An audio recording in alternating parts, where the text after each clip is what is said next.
In the shadowy corridors of international diplomacy, the US-Iran nuclear negotiations have reached a friction.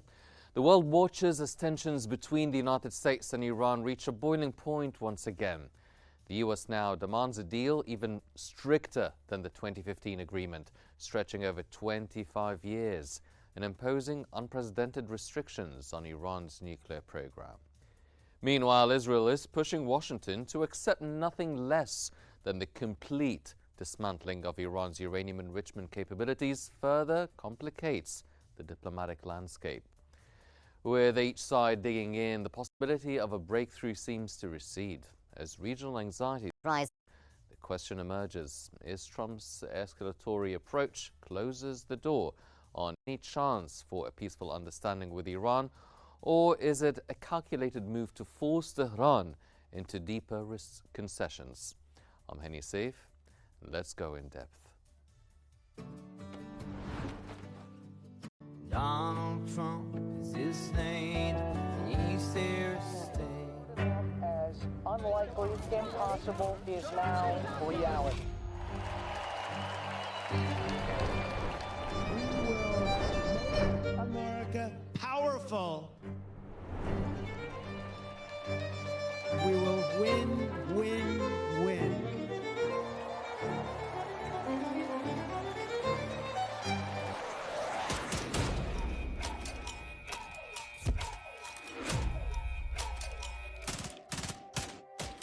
And we will make America great again.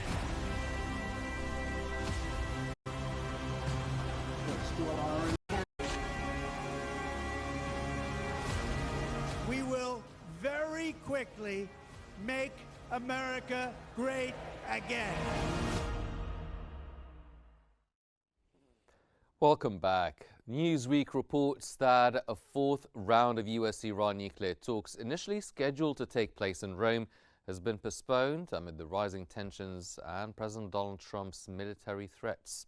The delay follows new US sanctions targeting Iranian oil exports and accusations against Tehran for supporting Yemen's Houthi militants.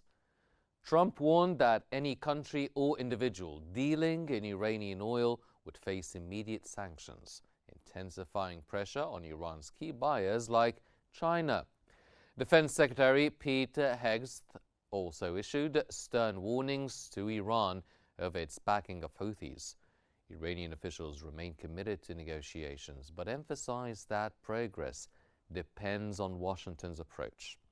The future of diplomacy remains uncertain as both sides navigate escalating conflict risks.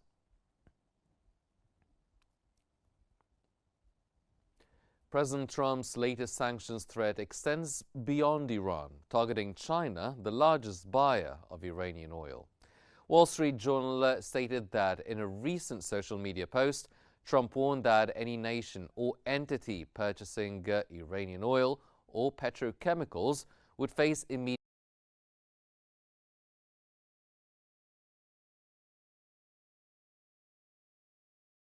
attempt to choke off Iran's primary source of revenue and pressure Tehran in ongoing nuclear negotiations.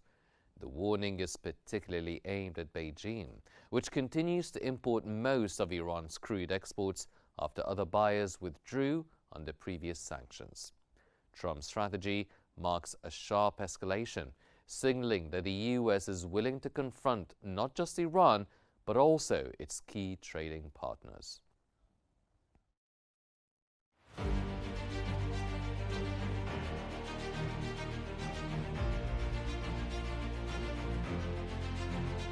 In a surprising turn of events this April, President Trump unexpectedly initiated nuclear talks with Iran, catching Prime Minister Netanyahu off guard. Netanyahu had been seeking US support for military action against Iranian nuclear sites, only to learn a day before a White House press conference that negotiations were set to begin. These talks, spanning 3 rounds with a fourth delay due to rising tensions, aim to curb Iran's nuclear ambitions in exchange for sanctions relief. The potential deal mirrors the 2015 Joint Comprehensive Plan of Action, which Trump had previously abandoned, but it extends the agreement to 25 years, strengthens verification measures, and includes broader sunset clauses.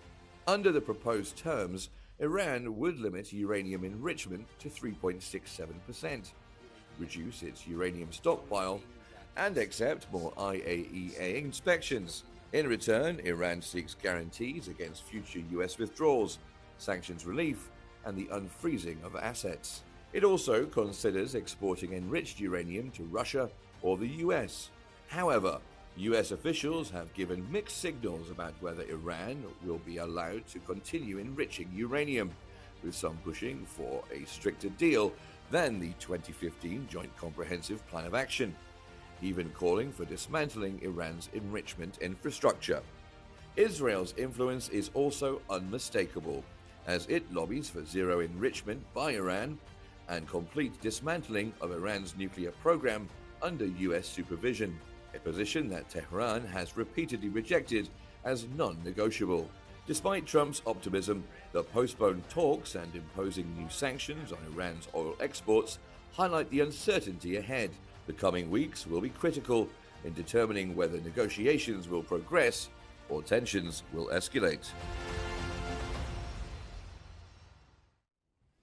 As the world grapples with the fallout from Trump's renewed pressure campaign, we turn to two distinguished guests for more insight. We're joined from Cairo by Mr. Ali Atif, the researcher at the Egyptian Center for Strategic Studies, and from Kentucky by Dr. Ihsan Al-Khatib, the political science professor. Gentlemen, welcome to Q News tonight.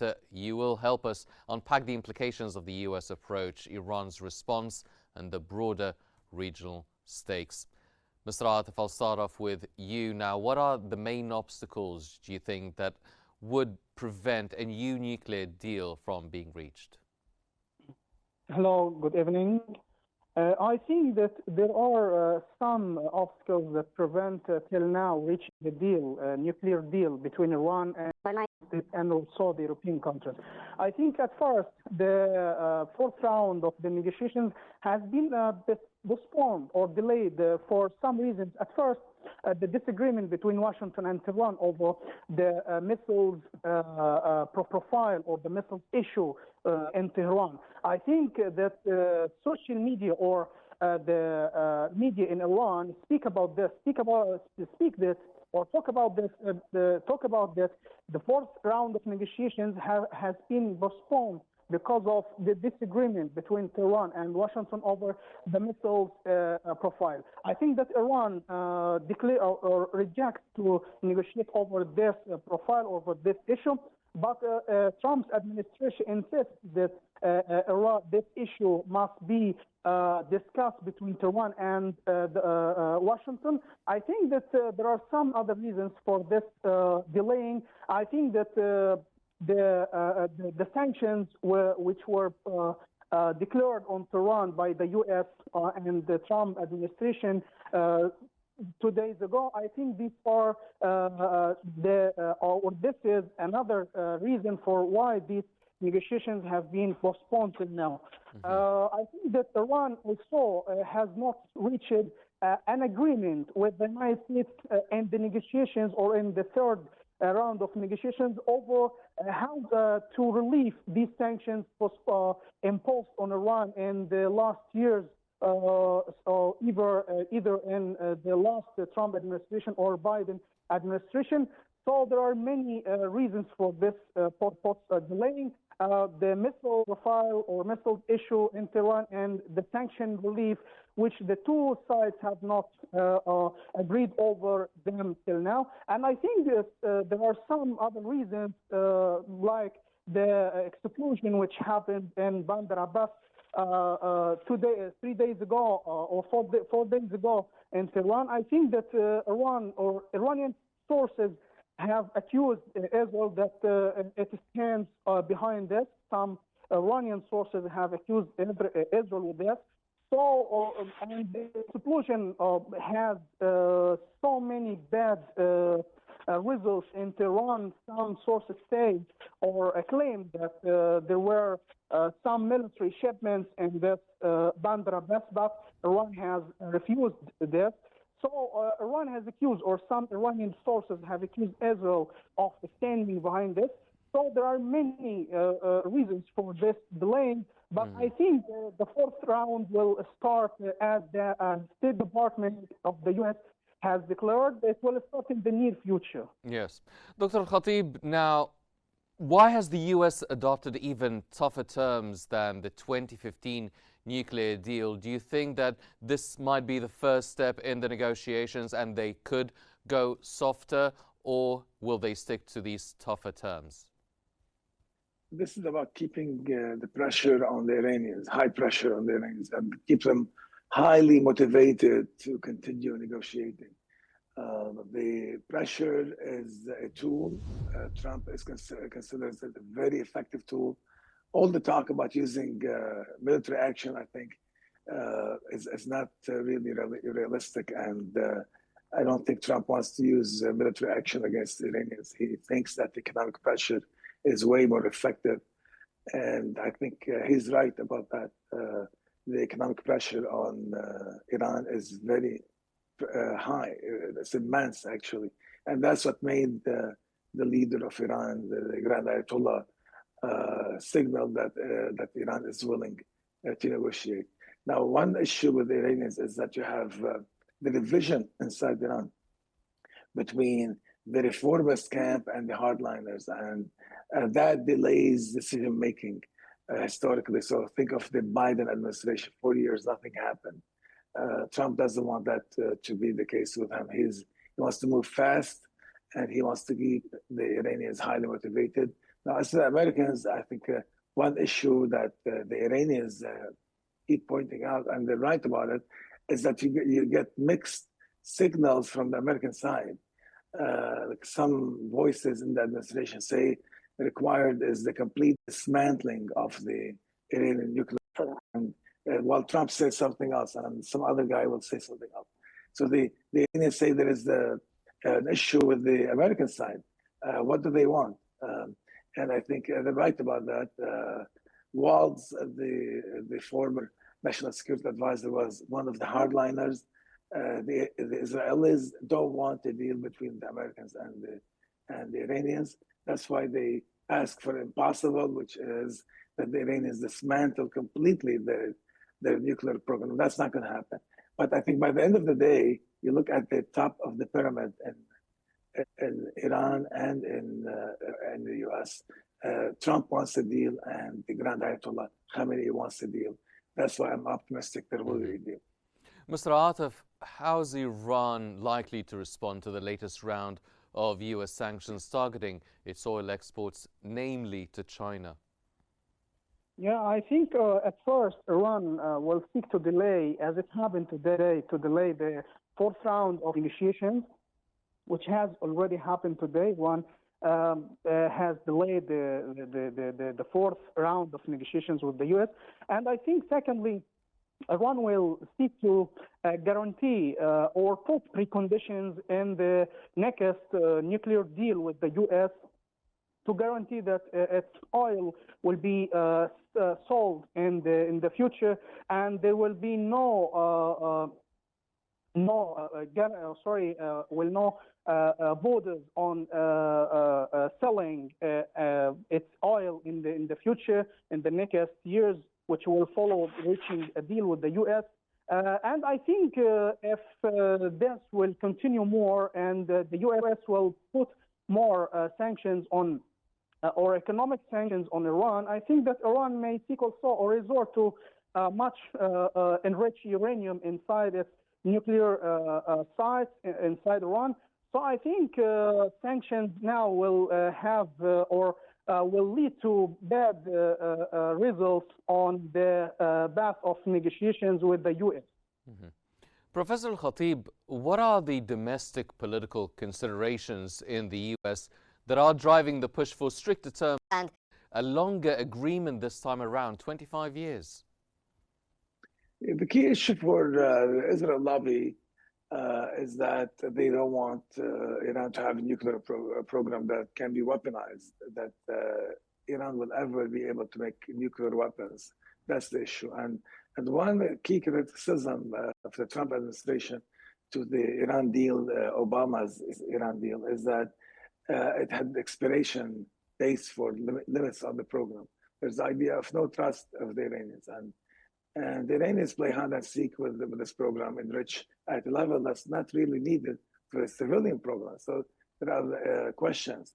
Now, the Israeli lobby is divided into two camps. There is a camp that doesn't want any deal with Iran, who wants dismantling the program. And then there's another camp that wants to deal with Iran. They don't think Iran is a threat to Israel, actually, but they don't want them to have nuclear weapons. Trump wants to make sure that the Israelis are happy.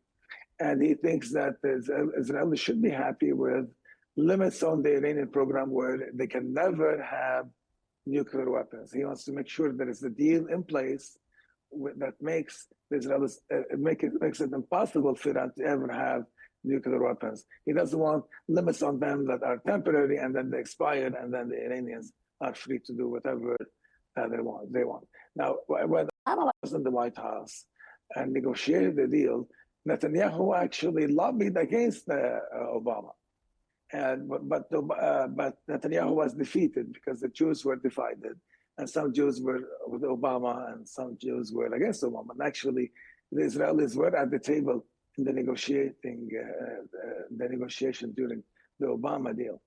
But now, Netanyahu tried to do the same thing with Trump, which is lobby against basically what Trump wants, to lobby the Republicans, the conservatives, the Jews in the U.S. to demand a complete dismantling of the Iranian program, nuclear program. The Iranians know that, the Israelis know that the Iranians will never accept that. But I think that what the Israelis, the right-wing Israelis, the Netanyahu Israelis, they think that tension between the U.S. and Israel, the tension between the U.S. and Iran, never having a deal, never having normal relations between the U.S. and Iran is good for Israel. They think that the tension between the U.S. and Iran, bad relations between the U.S. and Iran, important are in the Israeli interest. They don't want any kind of good relations between the U.S. and Iran. They can always use bad relations to get more weapons and to be stronger in the region. But the key is Trump wants to deal with the Iranians that the Iranians will accept, and that deal means that they can keep the nuclear program. But there's always an issue with the Iranian side. You have different factions, and there is always fear that the faction will be able also to disrupt things. And if you think of the Iran Gate during the time of Reagan administration, it was a faction in Iran actually that blew the whistle and said there's a deal and scuttled the whole thing. So now the Americans don't want that to happen, that a faction in Iran will be able to disrupt things. Mm-hmm. So here you have a faction in Iran that might want to disrupt things and might be able to, and then you have pro-Netanyahu people in the U.S. trying to disrupt things. But I think that Trump has made it clear to Netanyahu that an agreement with the Iranians is in the national interest of the U.S. Therefore, Netanyahu is going to have a very difficult time with Trump if he tries to work against him with the Republicans. Mr. Atif, looking at it from an economic point of view, can Iran realistically survive economically under this intensified maximum pressure campaign? Yeah, Iran has used to deal with these circumstances and these economic sanctions over the years, over even decades. Since 1979, Iran has used to deal with these sanctions. So Iran, I think it may be able to survive such these economic sanctions, but it depends on how well these sanctions affect the Iran internally and affect the Iranian economy.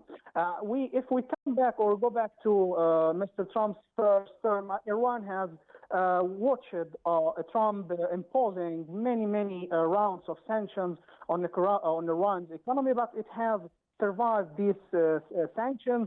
Even there were many bad effects inside the Iranian society and the Iranian economy, but Iran has survived this. And I think now Iran has, or the Iranian government is making some changes in its internal policies to face these economic sanctions and the possibilities of conflict with the United States. Iran is now undergoing some internal changes in its policies to face these problems with the U.S. or this conflict with the U.S. For example, Iran has canceled the morality police unit, which has made many changes inside the Iranian society for over 20 years. The morality police unit in Iran has has affected the society in Iran and has bad effect on the Iranian society inside Iran. Iran has cancelled this morality policy for about 2 weeks ago. Iran has cancelled it. So Iran faces this possibilities of a rising conflict with the U.S. by making changes in its internal policies to face these economic changes or economic sanctions which are possible to be imposed by the U.S. in the next days. So I think Iran may be able to survive these economic sanctions because it has used to deal with these circumstances and these economic sanctions over years. But also it depends on how these sanctions will be or affect the Iranian economy and affect the people inside Iran. And I think also that the Iranian government now, I think it does not want much more sanctions because it's afraid of affecting the people inside Iran and the political stability inside Iran. So I think that Iran or the Iranian government at the end will seek to reach a deal and to avoid more sanctions imposed by the U.S. In the future. Dr. Khatib, whether the economic threat of the maximum pressure threat works or not, do you think that the threat of military action by Israel or the U.S. force Iran to make concessions, or is it more likely to backfire? I don't think that the military action is a possibility. It's highly, highly unlikely, and it's not needed actually, because of the economic pressure today on the Iranians is the toughest it has ever been in the history of the economic pressure on Iran. This is not the usual pressure. This is exceptional economic pain on Iran. And the Iranian regime faces the possibility of economic collapse. Even the idea that there's negotiation has improved things in Iran. But the regime faces a possible uprising with the level of pressure on them. This is not traditional pressure. This is not the pressure that the Iranians, yes, they have been under sanctions over decades, and they have gotten used to these sanctions, and they have adjusted with pain, but adjusted. But today, these sanctions are exceptionally painful, and especially with the sanctions on selling oil to China, this is the threat of the collapse of the regime with hunger uprising. So the economic pressure is the key. I don't think the Iranians can bomb the Iranians into submission. That's not going to happen. The Iranian program is not going to be destroyed by bombing by Israel alone. They need the Americans to go with them, and the U.S. doesn't want to do that. I think Trump signaled that he thinks that a deal is possible, and to him, the economic pressure is the key. Mr. Ali Ataf, the researcher at the Egyptian Center for Strategic Studies, and Dr. Ihsan Al-Khatib, the political science professor. Thank you very much, gentlemen, for your insights. Tonight's discussion has highlighted the high stakes in the US-Iran standoff. Trump's policies may be designed to extract maximum concessions, but they also risk closing off diplomatic options and fueling instability across the region. With the postponed talks and the ongoing sanctions, the path forward seems very uncertain. That concludes this episode of In Depth. I'm Henny Safe. Thank you for watching, and until next time, stay tuned for more updates here on Q News.